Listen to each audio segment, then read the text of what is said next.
Однажды в Италии в полицейский участок пришли две встревоженные сеньоры. Их подруга Сильвия пропала. «Как же пропала?» – вопрошает полицейский. «Вот же, вы сами показываете ее сообщение, она хочет уехать, просит не беспокоить». Но сеньоры возражают, эти сообщения, полные речевых и грамматических ошибок, не могли быть написаны Сильвией, женщиной не только образованной, но и с незаурядным литературным талантом, всегда с большим вниманием относившейся к тому, что и как она пишет. Вряд ли им удалось бы уговорить полицейского принять заявление только на основании неграмотного СМС, но ровно в тот момент, когда женщины находились в участке, одной из них позвонил парень Сильвии, Джулио, и она немедленно передала трубку стражу порядка. Джулио говорил, что Сильвия не исчезла, что они вместе в катании, но она не хочет ни с кем разговаривать. Полицейский, не привыкший к такому обращению, потребовал, чтобы девушка немедленно взяла телефон. Ему все равно, чего она хочет, ответить должностному лицу при исполнении она обязана. Короткие гудки в брошенной трубке окончательно разозлили стража порядка, и 19 июня 2013 года он принял заявление об исчезновении Сильвии Карамацци. Однажды в Италии.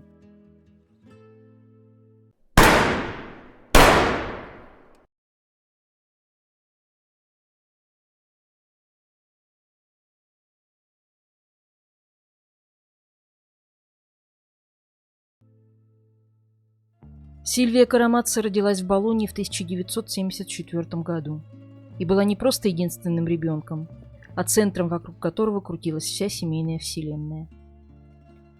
Ее отец, известный гинеколог, как и положено хорошему врачу в Италии, был богат. Сильвия росла профессорской дочкой в состоятельной буржуазной семье.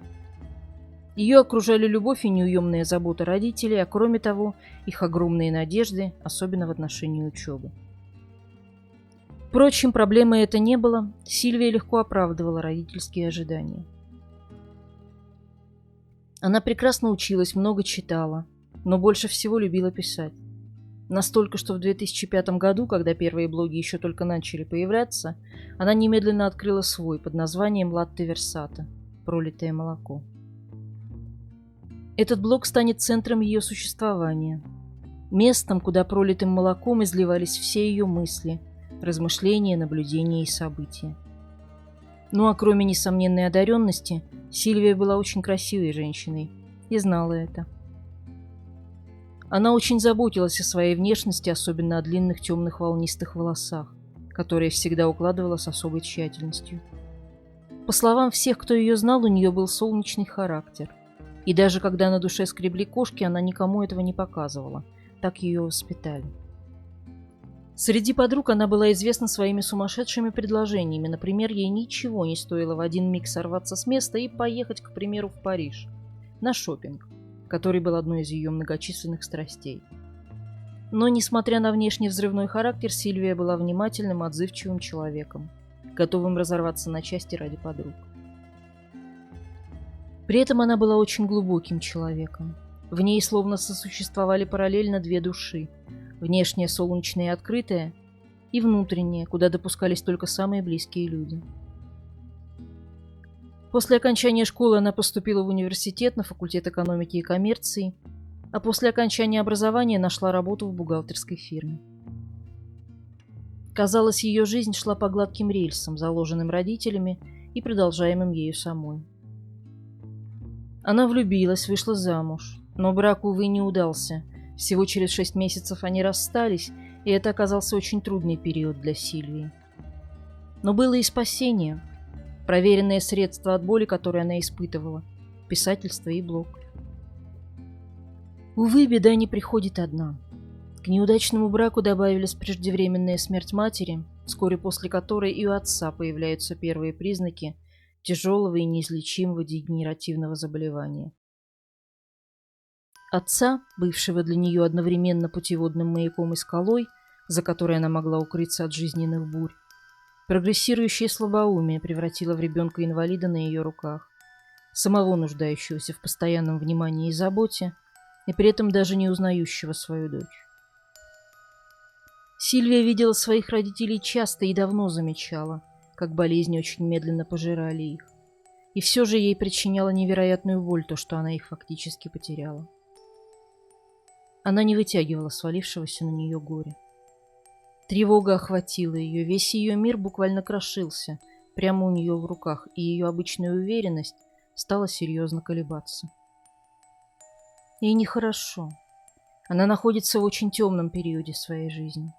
У нее случаются панические атаки, поэтому, чтобы продолжать жить, она принимает специальные лекарства и транквилизаторы.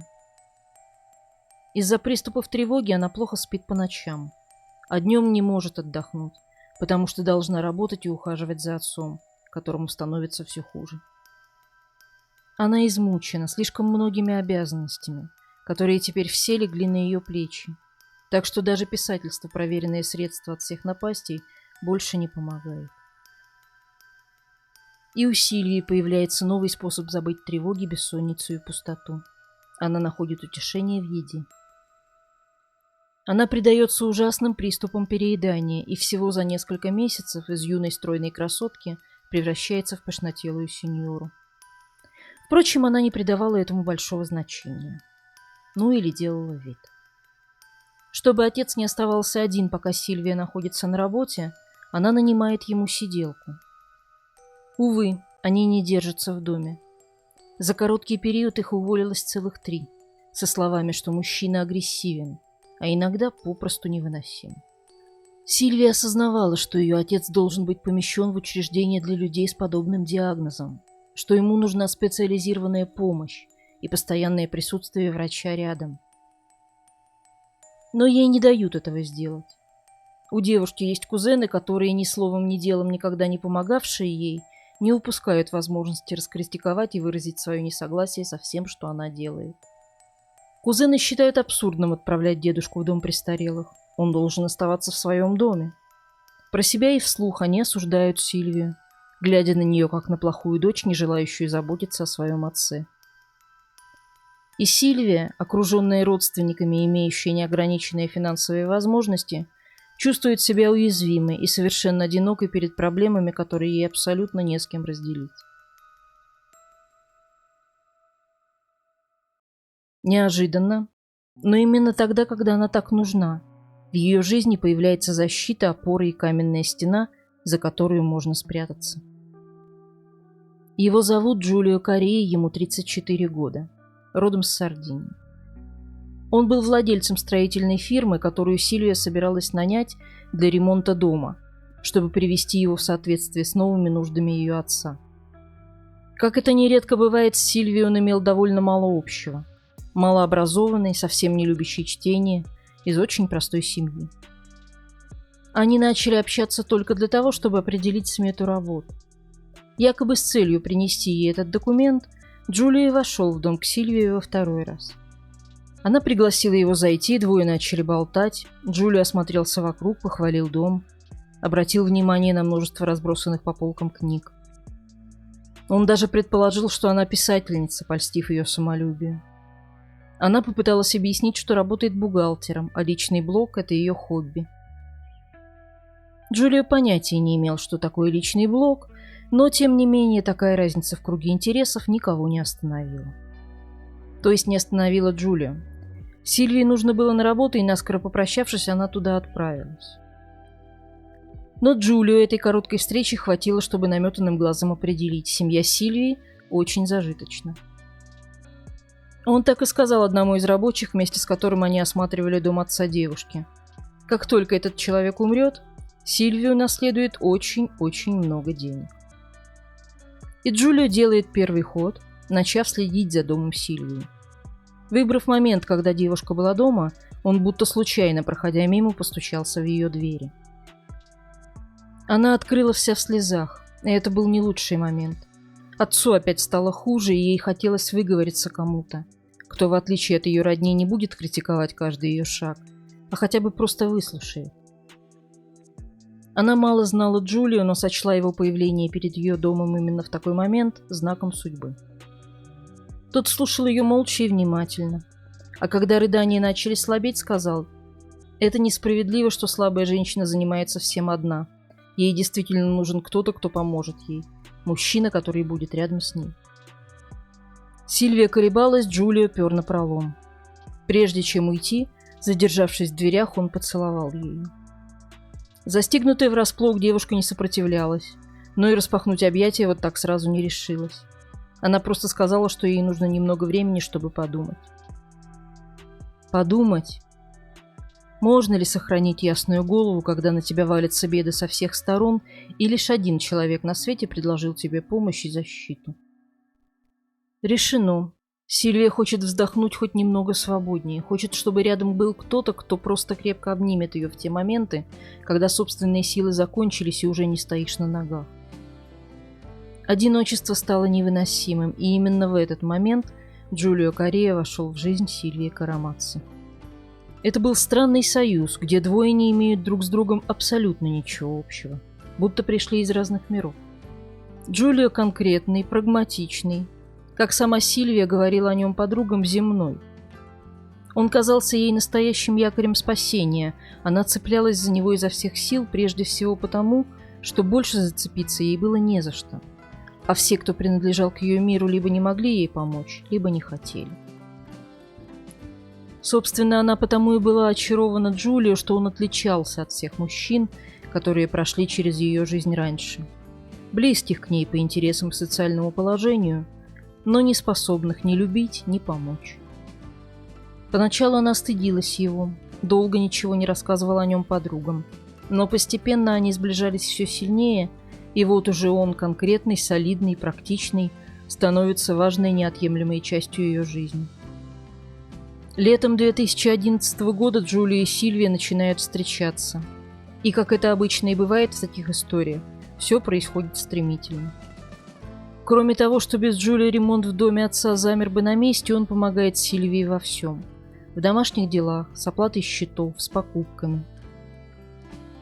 Они проводят вместе очень много времени и в конце концов довольно быстро начинают вместе жить. Джулио поначалу и впрямь кажется посланным с неба спасением. Он заботлив, ласков, все время повторяет, что знает, насколько Сильвия занята уходом за отцом и работой. Это помогает. Постепенно Сильвия оправляется, приходит в себя и даже находит силы поменять работу. Теперь она агент по недвижимости. Родственники и некоторые друзья выражают свое несогласие, зачем Сильвии новая работа, когда у нее и так было все прекрасно. Но девушка не обращает на их повернутые в сторону носы никакого внимания. Ей все удается. На новом месте она проявляет себя даже лучше, чем на старом. У нее много выгодных продаж, в том числе довольно дорогих домов. А в домах часто требуется ремонт и работа по переделке. Так что какая удача, и строительной фирме Джулио находится чем заняться. В то время она много общается с подругой Клаудией, с которой познакомилась через блог. Клаудия рассказывала, что в тот период их разговоры вращались главным образом вокруг удовлетворения, которое Сильвия получала от работы. Казалось, у нее все прекрасно, работа идет отлично, личная жизнь тоже. Джулио очень ее любит, и за ним, как за каменной стеной. На самом деле, до истинного спокойствия Джулии еще очень и очень далеко. Она не может обходиться без транквилизаторов, у нее по-прежнему слишком часты приступы тревоги. Ее мучает бессонница, и пустоту, которую она чувствует из-за болезни отца, не может заполнить даже Джулия. А вот еда может. Она по-прежнему прибегает к обжорству как к последнему средству, когда не помогают лекарства. Еда – это то, что заставляет ее почувствовать себя хорошо и спокойно, будто кто-то обнял ее большими теплыми руками. При этом работы в доме отца, который ведет фирма Джулио, все продолжаются, и конца края им не видно. Опытный строитель, он успокаивает подругу, говоря, что это нормально, что во время работ всегда всплывает что-то незапланированное, что затягивает сроки и увеличивает расходы. Но, добавляет Джулио, тебе не нужно беспокоиться, потому что все под контролем. И Сильвия, которой в глубине души именно это и хочется услышать, успокаивается. Она доверяет любимому и позволяет ему действовать на собственное усмотрение.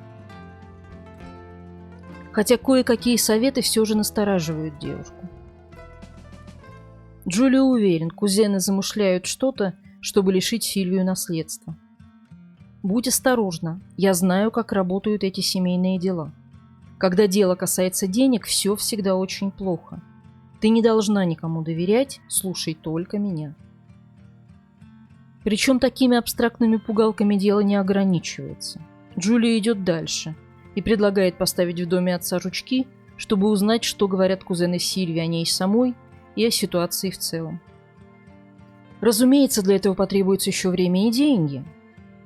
Но Сильвия уже привыкла, что денег и времени нужно все больше и больше, как привыкла слушаться советов Джулии. Она соглашается. Она не хочет думать о таких неприятных вещах, придавать значение деньгам. Ей даже случайно не приходила в голову идея, что Джулио может ее обманывать или каким-то образом причинить ей вред. Она верит ему, потому что хочет верить людям. Потому что привыкла, что если кто-то о ней заботится, то делает он это, потому что любит ее. И к тому же ей больше некому верить. И нет никого, кроме Джулио, на кого она могла бы опереться. Она совсем запуталась. С одной стороны, она хочет поместить отца в дом престарелых, с другой тратит кучу денег на ремонт дома под его нужды. Сильвии некогда сесть и подумать об этом. Она слишком измотана горем о матери, беспокойством об отце, постоянными ссорами с кузенами, не желающими ее понять. Ей куда проще и приятнее переложить хоть что-то на плечи другого, довериться хоть кому-то. И она, не вчитываясь, подписывает очередную смету. Она не знает, что жучки стоят уже не только в доме ее отца, но и в ее собственной квартире. В конце 2011 года наступает неизбежная развязка. Отец Сильвии умирает. Несмотря на долгую моральную подготовку, это становится для девушки тяжелым ударом. Да, в последние дни отец ее больше не узнавал, но она могла держать его за руку и, чувствуя тепло его кожи, будто снова становиться маленькой девочкой, чувствующей себя в безопасности и под защитой. Это был очень тяжелый момент, в который Сильвия не смогла собраться. Даже похоронами занимался Джулио, а ей осталось только гложущее чувство вины за свою слабость. Словно этого было недостаточно, в эти дни она потеряла кольцо. Дорогое само по себе, для Сильвии это бриллиантовое кольцо бесценно. Оно было помолвочным кольцом ее матери, которое та подарила дочери на смертном одре, и его потеря стала еще одним большим несчастьем в бесконечной череде свалившихся на Сильвию бед. А среди всех этих бед, казалось, лишь Джулио был на ее стороне, готовый стать ей защитой и опорой. Наконец она делится с подругами, готовыми примчаться на помощь, что она не одна, что с ней рядом появился особенный человек. Сильвия была потрясена, когда впервые столкнулась с другой стороной его натуры. Однажды вечером, вернувшись домой, Джулио застал ее заканчивающую разговор по телефону. Злобным тоном он потребовал ответить, с кем та разговаривала. Дескать, он звонил 5 раз, и все время было занято, поэтому теперь он требует немедленного отчета. Ответ о том, что это была подруга Клаудио, Джулио не удовлетворил. Все в той же агрессивной манере он продолжал допрос. Не веря своим ушам, Сильвия пыталась сопротивляться, просила Джулио прекратить эту клоунаду и хотя бы снять ботинки, когда он входит в дом. Тот еще больше нервничал, девушка, испугавшись, начала отступать. А Джулио преследовал ее, злобно выкрикивая в лицо: «Ты развлекаешься тем, что заставляешь меня чувствовать себя ничтожеством, потому что я в этом доме всего лишь гость. Я не вписываюсь в твою среду, с твоими книгами, с твоими дорогими винами, твоей модной одеждой. Я не такой, как все остальные, которых ты встречала раньше. Они ведь не были приземленными, как я, правда, Сильвия?» Больше всего ее поразило то, как точно он воспроизводит вещи, которые она говорила о нем своим подругам, но никогда при нем или ему. Но Джулия не собирался отвечать ей на вопрос, откуда ему все это известно. «Если проблема во мне, я уберусь. Так ты больше не будешь думать о моем безумии», — продолжал нападать он. Как это часто бывает в таких отношениях, ему удалось внушить ей чувство вины. Она пыталась оправдываться, говорила, что вовсе не хотела его унижать, просила прощения. Но лиха беда начала. Чем дальше развивались отношения, тем больше агрессии проявлял Джулио. Он обвинял Сильвию в том, что она заставляет его жить в доме с ней, в том, что она не на его уровне, что не познакомила его со своими подругами. В общем, он встал в позу жертвы, а Сильвия позволила ему это сделать, наивно полагая, что это лишь временные срывы. Срывы, которые становились все более и более частыми. То, что Джулио начал проявлять ревность, не слишком беспокоило Сильвию. Ей казалось, у нее все под контролем. И если Джулио зайдет слишком далеко, она просто скажет ему «до свидания». Она говорила подругам, что полностью контролирует отношения и может прекратить их в любой момент. Но на самом деле контролировали именно ее, причем в прямом смысле этого слова. Джулио размещал жучки в доме Сильвии, потому что хотел шпионить за ней, хотел держать ее под наблюдением. В этом было что-то нездоровое. Джулио Коррея был не просто компьютерным экспертом. Он был одержимым использованием подслушивающих устройств, которые применял в любой ситуации. Например, каждый раз, когда его фирма начинала ремонт, он устанавливал какое-то подслушивающее устройство или камеру, чтобы шпионить за своими рабочими. Он также ставил камеры в ванной дома, где должен был выполнять работы, и в котором жили только девушки. То есть буквально шпионил за девчонками, когда те отправлялись в ванную. Так что не приходится удивляться, что эта мания контроля не обошла и Сильвию. Ее дом был наполнен подслушивающими устройствами. Благодаря этим прослушкам Джулио и знал, говорит ли хозяйка дома о нем с подругами, в каких терминах, каковы ее планы относительно него и вообще. Но даже установленной собственноручно им технике Джулио доверял, но проверял. Однажды Сильвия с подругой устроили девичник. Все как положено: маникюр-педикюр, бокал вина, задушевные разговоры. Провожая подругу, Сильвия услышала странный шум в гардеробной. И немало удивилась, когда, открыв ее, обнаружила там не мышь, а поедающего заранее припасенный бутерброд с нутеллой Джулио. Увы, девушка предпочла посмеяться над ситуацией, нежели задуматься, до чего должен был дойти ее парень, когда он запасся провизией на тот случай, если разговор, который он подслушивает, окажется слишком долгим. Надо сказать, что на этом способности спецагента Джулио не ограничиваются.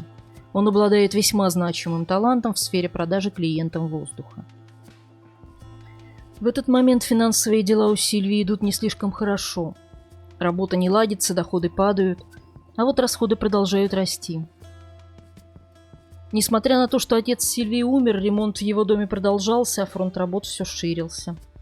Буквально каждые 2-3 дня появлялась очередная неразрешимая проблема, требующая срочных финансовых вливаний, и смета на ремонт раздувалась до грандиозных размеров, совершенно не приближая этому ремонту конца. Ничуть не лучше Джулио поступал и с другими клиентами фирмы, пока они были. Тоже раздувание смет, неизвестно откуда берущиеся работы. У Джулио была специальная кассета с записью шума стройки. Когда он, сидя на диване, разговаривал с клиентами, он включал ее, чтобы тем казалось, будто он находится на объекте и вокруг вовсю кипит работа. Но не у всех было такое терпение, как у Сильвии. Точнее, его не было ни у кого, кроме нее. И в конце концов среди клиентов остались лишь старушки с мелким ремонтом, которых, впрочем, Джулио тоже умудрялся обманывать. Не особо мучаясь изобретением способов, он применял всю ту же технику. Получив заказ на прочистку дымохода, оставлял на крыше магнитофон с записью шума работ и отправлялся в ближайший бар поиграть на автоматах.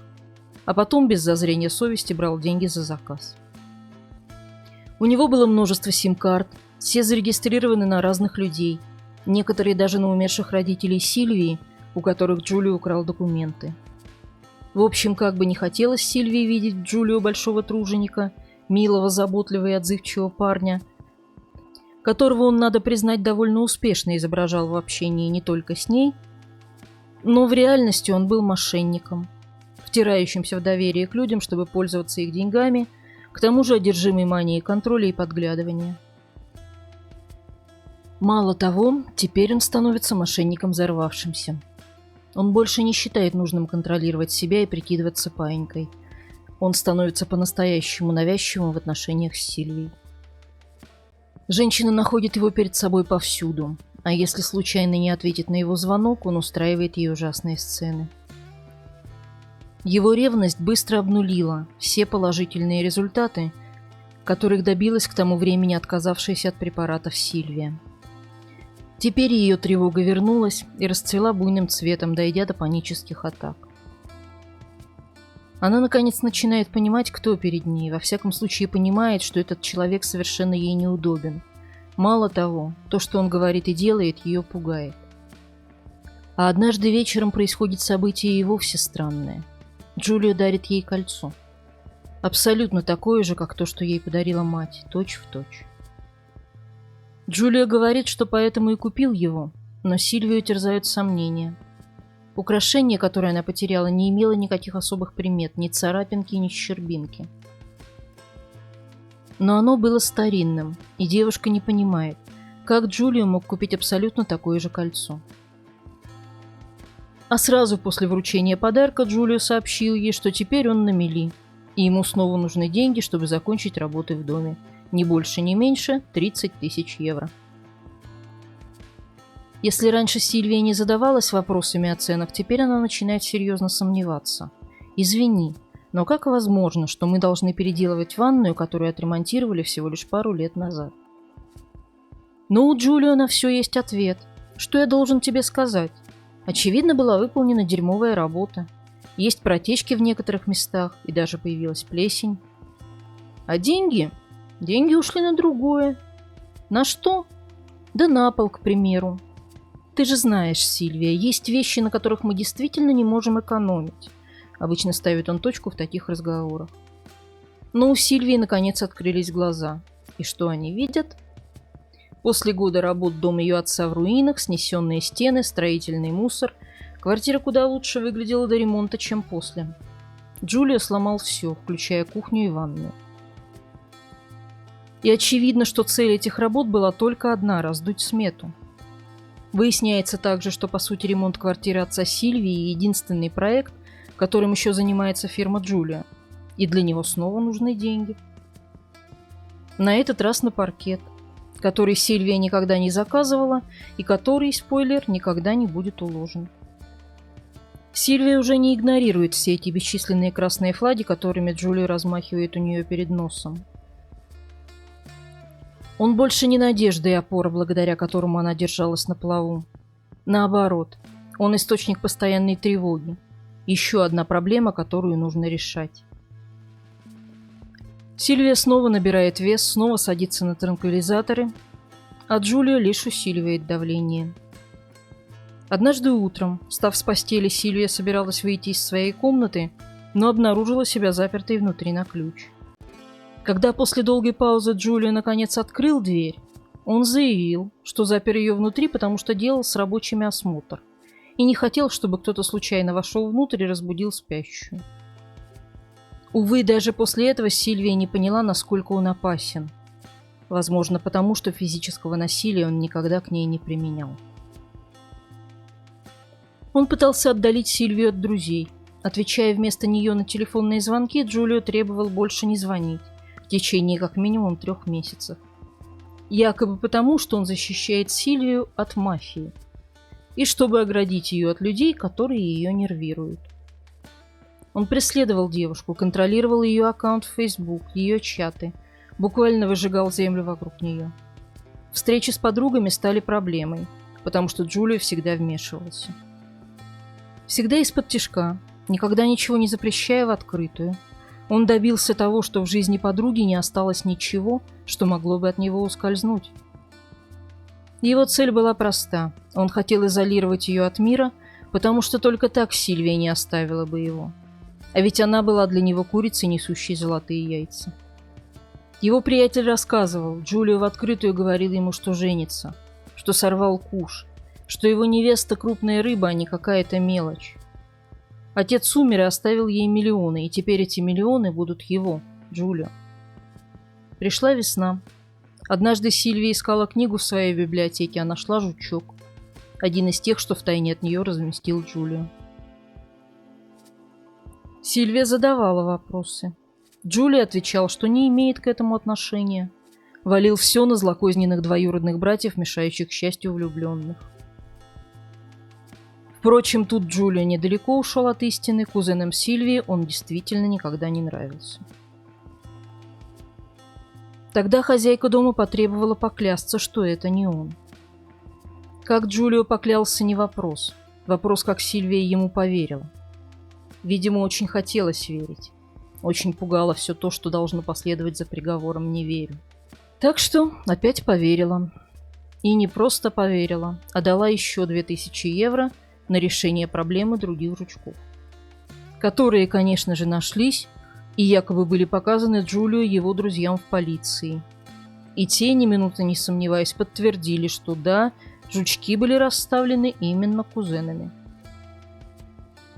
Сильвия поверила и в это.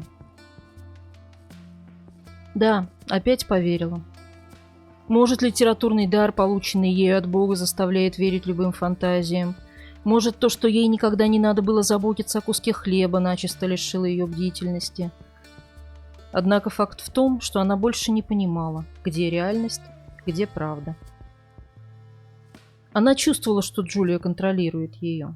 Но тот, нисколько не смущаясь, отвечал: «Ну, даже если бы это было так, как я могу защитить тебя, если я тебя не контролирую? Сильвия, ты должна взять свою жизнь в свои руки. Давай поженимся, заведем детей, и увидишь, что эти вещи станут мелочами. У тебя еще есть на это время, но немного». Но Сильвия не отвечает согласием. Она не уверена, ей нужно подумать, сделать паузу. Она решает поехать в Павию и навестить свою подругу Клаудию. Они не виделись долгое время, и, увидев Сильвию воочию, Клаудия была поражена. Перед ней стоял совсем другой человек. Неуверенная и тревожная, это была совсем не та блистательная Сильвия, которую она знала раньше.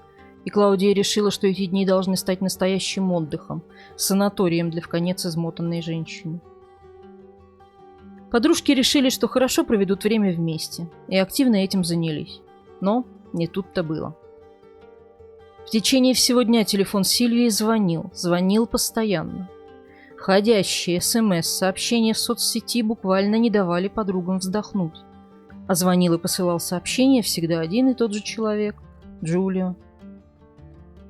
Понаблюдав ситуацию, Клаудия без обиняков сказала: «Сильвия, ты должна порвать с ним, пока есть время». Еще бы, Джулио не просто звонил. В своих сообщениях он еще и постоянно и беспардонно врал. По счастью, не очень технично. В одном из этих звонков мужчина пытался заставить Сильвию поверить, что кузены прислали ей письмо с угрозами.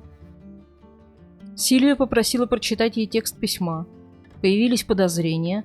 Она предложила Джулию произнести несколько слов по буквам. Ей все стало ясно. Плохая орфография выдала незадачливого жениха с головой. Тогда Клаудио просто взяла телефон Сильвии и стала отвечать на звонки Джулио сама.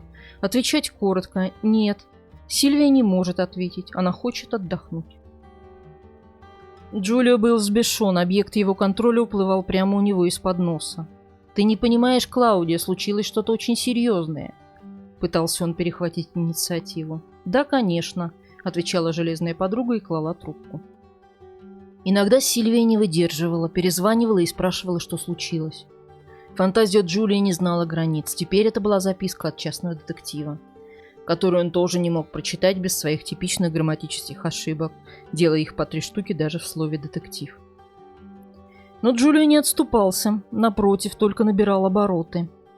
Например, притворившись жильцом того же дома, где гостила Сильвия, посреди ночи он вызвал туда службу газа. Ложная тревога, но переполох среди жильцов вполне настоящий. И все это с целью заставить Сильвию вернуться к нему в Болонью. В общем, отдохнуть в гостях у подруги не удалось. Дни, которые Сильвия провела с Клаудией, оказались изматывающими. Зато случилось нечто более важное. У женщины, наконец, открылись глаза. Продолжая названивать ей каждый день, Джулио, сам того не желая, добился того, что Сильвия, не обращавшая внимания даже на воровство денег, наконец увидела главное. Ей очень плохо в этих отношениях. Она поняла, что есть только одна вещь, которую нужно сделать. Одна простая и правильная вещь – оставить его. У нее не было другой возможности. Это был единственный способ, чтобы вернуть контроль над своей жизнью. Она решила расстаться с ним, найти психолога, возможно, вернуться в Павию, чтобы быть рядом с верной подругой. План был хорош, но, увы, никто не объяснил Сильвии, что опасным может быть и тот нарцисс, который никогда не проявлял насилия. 7 июня 2013 года, около 17:00, Сильвия уехала из Павии, чтобы вернуться домой в Болонью. В квартиру она вошла с легким сердцем. Решение было принято. Посмеявшись с подружкой над забытыми на просушке трусами и договорившись, что за ними надо в ближайшее время вернуться, Сильвия начала разбирать чемодан. Джулио был здесь. Она попыталась избежать контактов с ним, но тот вовсе не собирался избавлять ее от своего общества. Он ходил за ней по пятам и спрашивал: «Ну что, эти дни, которые понадобились тебе для себя, пошли на пользу? Ты пришла к какому-то решению?» Никто не знает точно, что произошло потом, но ответ Сильвии легко себе представить. «Да, я пришла к решению. Джулио, ты должен уйти. Все кончено. Ты уходишь из этого дома, уходишь из моей жизни и больше никогда в ней не появляешься». Джулио не поверил. «Что ты говоришь? Держу пари, это твоя подруга Клаудия убедила тебя в этом. Но она же ничего не знает о нашем с тобой мире». Он кричит, подходит к ней все ближе. Сильвия отступает, продолжая повторять, что не хочет больше его видеть, что он должен уйти, что должен исчезнуть из ее поля зрения. Джулио настаивает, уговаривает ее, будто раскапризничавшуюся маленькую девочку. Повторяет ей, что она нуждается в нем, нуждается в его защите. Потом срывается на крик. Сильвия чувствует отвращение к нему, а он все продолжает говорить. Говорит, что у них было так много проектов, что он отремонтирует и принадлежащий Сильвии дом у моря. И потом дети. Разве мы не должны были наполнить этот дом детьми? Мы должны пожениться, поехать в отпуск вместе, появятся дети, потом внуки. Сильвия разрушена эмоционально, у нее больше нет сил. Она сворачивается клубком на полу и повторяет одно только слово, которое у нее осталось. Хватит, хватит, хватит. Согласно реконструкции следователей, именно в этот момент, около 8 вечера, Джулио пришел в ярость. Это был конец его проекта жизни на содержании. Манипулировать Сильвией он больше не мог. Он тряхнул ее за плечи, потянул на себя и ударил. Ударил в первый раз в жизни. А потом еще и еще, пока под руки не попала каминная кочерга. Согласно результатам вскрытия, Сильвии были нанесены множественные удары тупым железным предметом по лицу и голове. Она умерла не сразу, это была долгая агония. И пока она еще была жива, Джулио соскреб вместе с мясом туго сидевшее на располневшем пальце бриллиантовое кольцо ее матери. А потом сел за компьютер и заказал новый матрас взамен окровавленного, большой морозильный ларь и смету на свадебную церемонию в отеле на Сардинии на имя Джулио Кории и Сильвии Карамацци. Здесь он ошибся, позвонил со своего личного номера и выписал счет на имя бывшего парня Сильвии. Испачканный кровью матрас он небрежно обмазал красной краской и отвез на утилизацию в магазин, где купил новый на замену. К счастью, продавец решил матрас не выбрасывать, и впоследствии на нем, а также на новом матраце была обнаружена ДНК Джулио. Он пытался замазать самые очевидные пятна на стенах красной краской, что, конечно, только усиливало подозрения. А главной маскировкой было то, что он завладел телефоном Сильвии и начал рассылать сообщения ее подругам и в соцсети. Клаудия была шокирована, когда прочитала статус на Facebook. «Я думаю о браке. Наконец-то. С человеком, которого я действительно люблю и с которым мне хорошо. Я покупаю платье, бомбоньерки для родственников и всех приглашенных, которые будут выбраны на основе поведения за последние годы. Кроме того, в сентябре я хотела бы записаться на курс права, и поскольку работы все равно сейчас нет, отпуск, отпуск, отпуск. Телефоны, как личные, так и рабочие, выключены». Клаудия немедленно забеспокоилась. Она слишком хорошо знала свою подругу и ни секунды не сомневалась. Этот пост писала не она. Женщины познакомились именно благодаря блогу Сильвии. Клаудия прекрасно знала, как та выражается. Беспокоились и другие подруги, Марина и Моника. Они всеми способами пытались связаться с Сильвией, но не могли. Им отвечали только письменно и только чтобы просить не беспокоить. Или отписывались, что уезжают, но в расписании не было рейсов, подходивших под названные направления и даты. В итоге подруги решили подать в полицию заявление об исчезновении Сильвии, и поскольку карабинерам тоже не удалось с ней связаться, дело было открыто. Следователи в первую очередь проверили телефонные данные, связанные с номером Кореи. Так они обнаружили, что, несмотря на его убеждение о том, что они с подругой находятся на Сицилии, его мобильный телефон подключался к вышке в провинции Модена, на севере Италии. Данные сопоставили с анализом банковских движений по счету Сильвии, и оказалось, что деньги снимались несколько раз, причем ровно в тех же местностях, где в этот момент находился телефон Джулио. Его вызвали в полицейский участок. Он отнекивался, уверял, что находится за городом. 25 июня он все же явился на допрос. Перед следователями Джулио Корея предстал спокойным, словно ледяная скульптура. Он отвечал на все вопросы полицейских, не выказывая никакой нервозности. Утверждал, что не видел Сильвию уже несколько дней из-за очень-очень серьезной ссоры. Объяснял, что ей нужно было время, чтобы подумать, поэтому она уехала на Сицилию к родственникам. Кольцо вокруг Джулио сжимается все сильнее, но все же пока это только подозрение, и следователи вынуждены отпустить его. Ну а 27 июня в доме женщины проводится обыск в поисках улик, вместо которых в доме обнаруживается морозильник. Спальня, закрытая на ключ, кровать без матраса и пятна крови повсюду, даже на потолке, а в закрытом на цепи амбарный замок в морозильнике безжизненное тело Сильвии Карамацци. Нет, она не была на Сицилии у родственников, не собиралась замуж, не готовилась к поступлению на заочное обучение.